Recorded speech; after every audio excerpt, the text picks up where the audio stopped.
ए भैया हम भोजपुरी बिरहा गायिका शिवानी शेरनी उत्तर प्रदेश सोनभद्र के धरती से एगो गीत आप लोगन के बीच में एकदम नया खोज छोड़े जा रहल बनी। आज ले लोग तमाम आइटम के गाना गौलन, शैम्पू से, टेम्पू से, भैंसा से, गदहा से, लेकिन हमारे एगो अलग पहचान रही। कौनो गवैया गौले रहे आवत तारे राजा हमारे टेम्पू से, लेकिन हम गौली का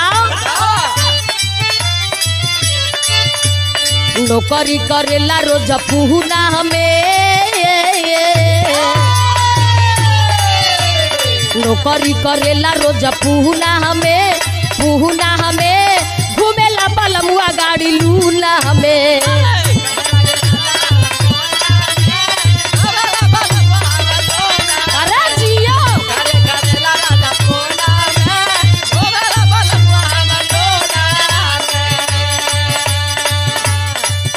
अच्छा तो एक लाइन और बनौली,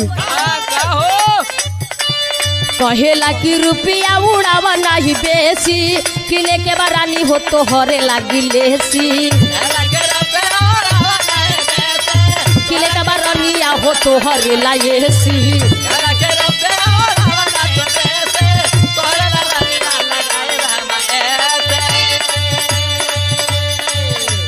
कहेला कि रुपया उड़ावा नहीं बेसी, खिले के बारनिया हो तो हरे लाएसी।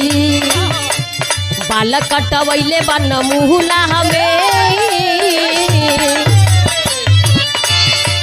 बाल कटवैले बा नमूना हमें, नमूना हमें घूमेला बलमुआ गाड़ी लूना हमें।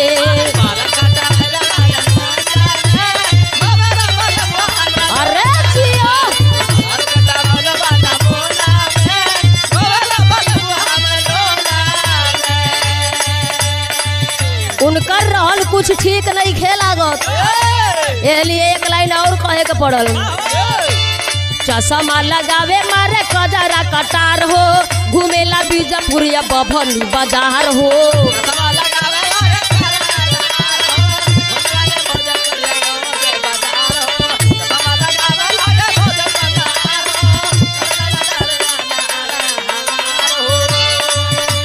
चश्मा लगावे मारे कजरा कटार हो, घूमेला बीजापुर या बभनी बाजार हो।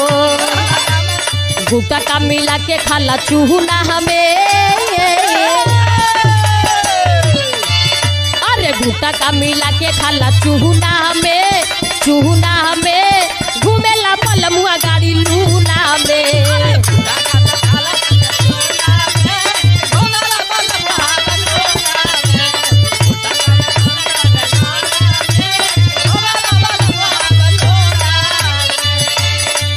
दिन पर दिन उनका रहन और बिगड़ल जात हो, इसलिए आखिरी लाइन में एक लाइन और कहनी।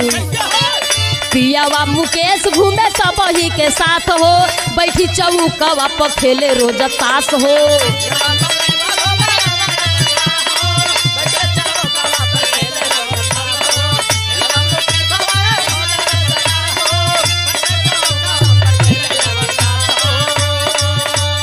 पियावा मुकेश घूमे सब ही के साथ हो, बैठी चौकवा पर खेले रोज ताश हो। जियली शिवानी दुख दूना में, जियली शिवानी दुख दूना में घूमेला बलमुआ लेके लूना में, घूमेला बलमुआ गाड़ी लूना में। जियली शिवानी दुख दूना हमें, घूमेला बलमुआ लेके लूना में, जियली शिवानी दुख दूना में, अरे घूमेला बलमुआ लेके लूना में।